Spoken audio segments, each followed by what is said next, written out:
দর্শক, রমজানের আর মাত্র একদিন বাকি। সংযমের মাসকে ঘিরে প্রয়োজনীয় বেশ কিছু পণ্যের দাম এরই মধ্যে বাড়তে শুরু করেছে।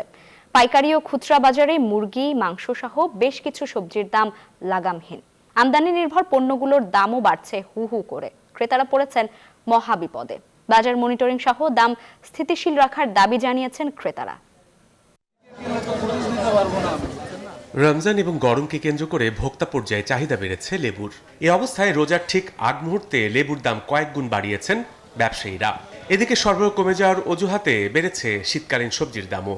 ফুলকপির তো এখন মনে করেন সিজন শেষ হয়ে গেছে, এখন যার যুগলে একটু আছে আর বেশি দামে বিক্রি হচ্ছে, কারণ আমদানি নাই তো। ব্রয়লার আগে আসলে আপনার 180 করে বিক্রি হচ্ছে, এখন আবার মনে হয় 80 টাকা কিনে 200 টাকা বেচা লাগতেছে। এখন মনে হয় 80 টাকা কিনলে আমাকে আরো 10-12 টাকা খরচা যায়। বাড়তি দাম নিয়ে অস্বস্তি প্রকাশ করেছেন ক্রেতারা। নিত্যপণ্যের দাম স্থিতিশীল রাখতে মনিটরিং এর জোর দাবি তাদের। সব জিনিসের দামই কেজিকে 10-20 টাকা বেশি।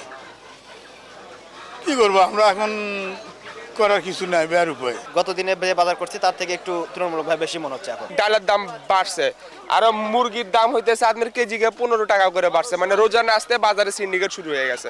বাজার স্থিতিশীল রাখা সহ অসাধু ব্যবসায়ীরা যাতে সংকট সৃষ্টি করে দাম না বাড়াতে পারে সে বিষয়ে পদক্ষেপের কথা জানালেন ব্যবসায়ী নেতারা। এবং কোনো অসাধু ব্যবসায়ী যদি বাজারকে কৃত্রিম সংকট করার চেষ্টা করে, আমরা প্রশাসনকে সহযোগিতা নিয়ে আমরা তার শাস্তির ব্যবস্থা করব, যেন আমাদের বাজারে যেন কোনো প্রকার দুর্নীতি এবং কোনো রকম কৃত্রিম সংকট না করতে পারে। অন্যদিকে রমজানকে ভোক্তাদের জন্য স্বস্তিদায়ক করতে সরকার প্রয়োজনীয় ব্যবস্থা নিয়েছে বলে জানিয়েছে ক্যাব। অমান্যকারী এবং আইন মান্যকারীর মধ্যে একটা যুক্তিসঙ্গত ভারসাম্য থাকার কথা। অর্থাৎ বেশিরভাগ লোক আইন মানে, খুব অল্প সংখ্যক লোক তার বিপরীতে আইন মানে না।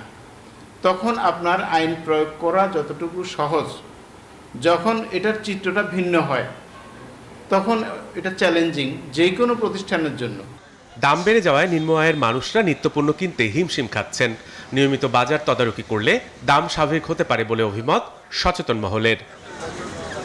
Desk report, news 24।